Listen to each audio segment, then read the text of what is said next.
Hello বন্ধুরা, আজ আমি চলে এসেছি শহীদ ভগৎ সিং পার্কে। মহান স্বাধীনতা সংগ্রামী ভগৎ সিংয়ের স্মৃতিকে ধারণ করে দাঁড়িয়ে আছে এই সুন্দর পার্ক। বন্ধুরা দেখতেই পাচ্ছ কি মজা করছে ওরা। শৈশবটা কি সুন্দর, দেখে মনে হচ্ছে নিজেদের ছোটোবেলার কথা মনে পড়ছে। ওদের হাসি দেখে মনটাই ভালো হয়ে গেল। এই বয়সটাই সবচেয়ে নির্ভর। সবুজে ঘেরা পরিবেশ, সকালবেলাটা হাঁটা আর বিকেলের আড্ডার জন্য এক আদর্শ জায়গা। আর সবচেয়ে মজার আকর্ষণ এই ছোট্ট ট্রেন আর এই ব্যালেন্স।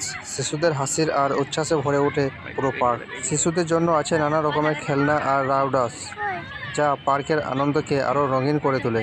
দিনের শেষে সূর্য অস্তর আলোয় ভগৎ সিংয়ের স্মৃতি আর প্রকৃতির শান্তি মিলে যায় এক অপূর্ব পরিবেশে। আর বন্ধুরা, আমরা যেন পার্কের ফুলের মতো বসে আছি। এত আড্ডা দিলে গাছেরাও অবাক হয়ে যাবে। দেখে মনে হচ্ছে আজ পার্কটা আমাদের জন্যই বুক করা। বন্ধুরা, গাছগুলো মনে হয় আমাদের আড্ডার সিসিটিভি, চুপচাপ সব দেখে যাচ্ছে। আর বন্ধুরা, তোমরা এখানে মানুষ দেখলেই বুঝতে পারবে এখানে জায়গাটা কতটা শান্তিময়। আমার তো অনেক ভালো লাগলো। তোমরা এখানে কে কে এসেছো আর ভিডিওটা দেখে তোমাদের কেমন লাগলো অবশ্যই কমেন্ট করে জানাবে। আর বন্ধুরা, পরের ভিডিওতে তোমরা কোন জায়গার কোন পার্কের ভিডিও দেখতে চাও অবশ্যই আমাকে কমেন্ট করো। আজকের ভিডিও এই পর্যন্তই। আবারও দেখা হচ্ছে পরে অন্য কোনো ভিডিওতে।